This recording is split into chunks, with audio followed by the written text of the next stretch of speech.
regardless who they are, their skin color, their religion or gender identity.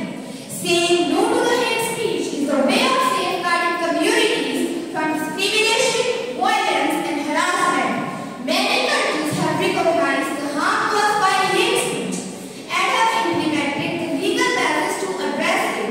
Even the United Nations through Goal 16 underscores the importance of combating hate speech, aligning with the principles of human rights, including the right to live free from discrimination and to live with dignity and respect. Hate speech is a concerning issue, and I wholeheartedly support those who advocate for its rejection. Rejecting the hate speech is not just a moral stance. It is a crucial step in promoting a culture of inclusivity where individuals from diverse backgrounds are respected and valued.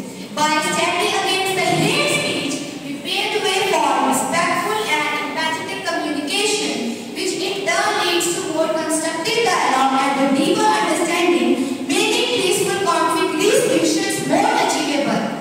There is a fine line between hate speech and free speech. Free speech encourages debate, whereas hate speech incites violence. Hate speech does not mean that we should stop the freedom of speech. It's about recognizing a responsibility that comes with free speech and the impact our words can have. I believe that hate speech is similar to the behavior of a bully. It involves uttering hurtful words that can harm individuals emotionally or mentally and make them feel small and miserable. However, when we take a stand against hate speech, we are essentially acting as heroes. We confront these bullies and shield others from the pain it inflicts. At times, hate speech can even lead to conflicts and strife among people. However, when we take a stand against hate speech and refusing to tolerate the hate speech, we contribute to the cause of peace.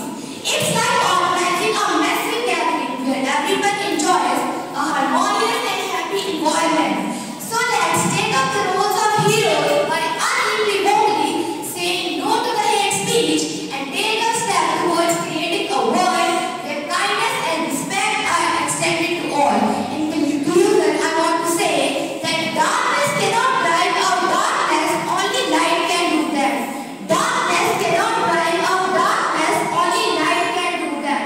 Hate cannot drive out hate, only love can do that, only love can do that. Thank you.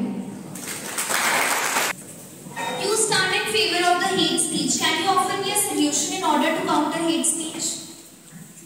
Please can you repeat the question?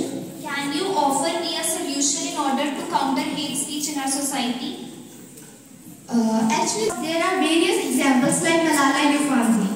In her country, many of the people opposed the right to education for girls, but she persisted in her fight in a peaceful way, including being shot by the people who were Sorry to against her. interrupt, but I'm asking how in India we can counter hate speech. Can we impose censorship?